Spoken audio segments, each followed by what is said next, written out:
RMC, Apolline Matin. C'est tous les jours de manche. Salut Arnaud. Et bonjour. Oui, parce qu'avant de démarrer, je voudrais adresser nos félicitations à Gojira.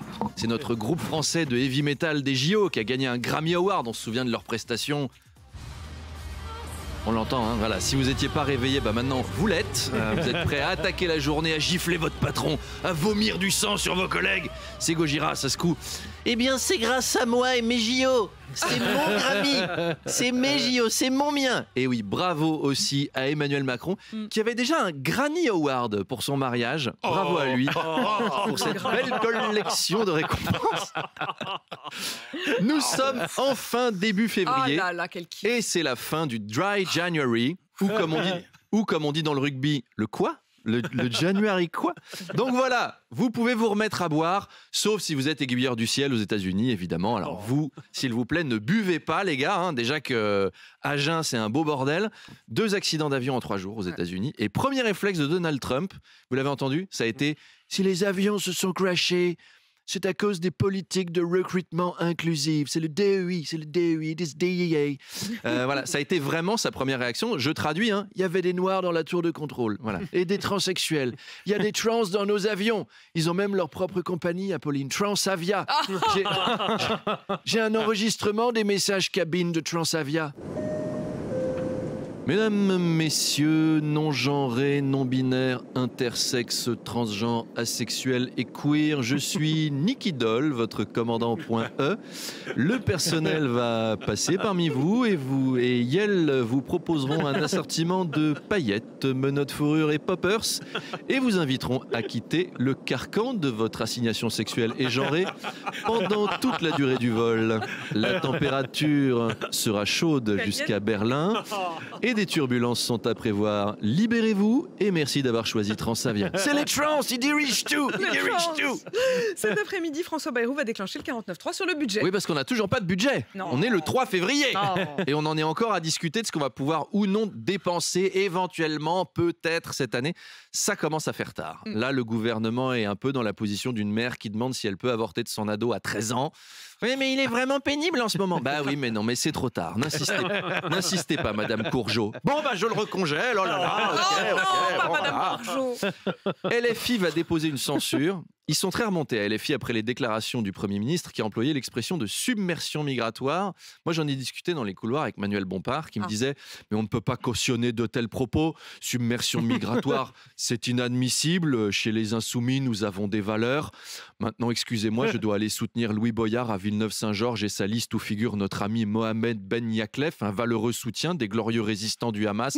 On a des valeurs. » Louis Boyard, d'ailleurs, qui n'a pas été élu maire de Villeneuve-Saint-Georges à cause d'une petite erreur stratégique. Alors là, je vous livre mon analyse politique. Je suis un peu le jeune Duhamel de ce plateau. Puisqu'à Villeneuve-Saint-Georges, il a fait campagne pour la mairie de Gaza, alors que les autres candidats à la mairie de Villeneuve-Saint-Georges ont fait campagne pour la mairie de Villeneuve-Saint-Georges. Pas original, mais efficace. On peut le dire. Exceptionnel. Je crois qu'on peut applaudir un Du côté du Parti Socialiste, on hésite à voter la censure. Oui, alors LFI accuse le PS d'être devenu la gauche macroniste, ce qui m'a toujours fait marrer comme concept. La gauche macroniste. Quand tu vois la politique d'Emmanuel Macron, gauche macroniste, c'est un peu comme rabbin musulman, quoi. C'est sniper qui louche, c'est boucher vegan, c'est journaliste à CNews, c'est pilote de F1 aveugle, c'est Philippe Croizon boxeur. Normalement, c'est pas possible, et pourtant. Alors, François Bayrou peut quand même compter sur un soutien de poids, celui de Lionel Jospin, l'ancien Premier ministre, qui a appelé le PS à ne pas voter la censure. Ça, c'est sûr du coup qu'ils ne vont pas la voter. Ah oui. C'est sûr. Donc, Bayrou a pu lui parler avec une planche Ouija, c'est que esprit, es-tu là ? Et avec ça, il a pu frimer, il a pu dire j'ai eu l'appui de Lionel Jospin, René Coty, Richelieu et Vercingétorix. Tous. Et puis en football, c'est la fin du mercato, Arnaud. Oui, alors je lisais ce matin. L'OM envoie Paul Lopez au Mexique. C'est Donald Trump qui a racheté le club. Allez hop, ça commence. Et c'est l'occasion de rejouer à notre jeu du moment. On s'était fait plaisir vendredi. Ce footballeur existe-t-il ou pas ? Attention. Top, quel est le vrai entre Jean-Luc Sassus et Patrice Tupompe ? Sassus. Paul Pleintestin ou Marc Planus? Planus. Olivier Rambo ou Étienne Rocky? Rambo. Ouais, Rambo. On est bon. Méchant Cameroun ou gentil Ghana? Excellent. On dit gentil Ghana, on valide? Allez, gentil Ghana. Patrice Nion ou Christophe Coquard? Christophe Coquard. Denis Clodo ou Serge Romano? Romano, ouais. T'imagines quand l'arbitre lui J'ai tout bon. quand l'arbitre lui filait un carton rouge. Mais dehors les Romano! Jackie Bandante à poil ou Thierry Bonalaire? Bonalaire. Ah, pas facile. Zizinho ou Zezeto? Zezeto. Non, Zizinho. Mozart ou Beethoven? Ah bah Ouais, Mozart, il y a eu un Mozart au Brésil. c'est Ouais. beau, ça, c'est Et beau. enfin, on termine. Robin Huck ou Pascal Yonf? Pas évident. Huck, ouais, Robin Huck. Grand chelem de Manu Le Chypre. Magnifique. Bravo J'ai Manu. fait une faute.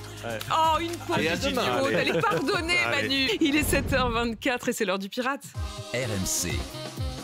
Demanche pirate, le face-à-face. Salut Arnaud. Et bonjour. Arnaud, mon invité dans le face-à-face tout à l'heure à 8h30 sur RMC et BFM TV, c'est la secrétaire générale de la CGT, Sophie Binet. Alors là, non, pas vraiment. Hein. Pas merci patron. C'est pas l'ambiance chez Sophie Binet à la CGT.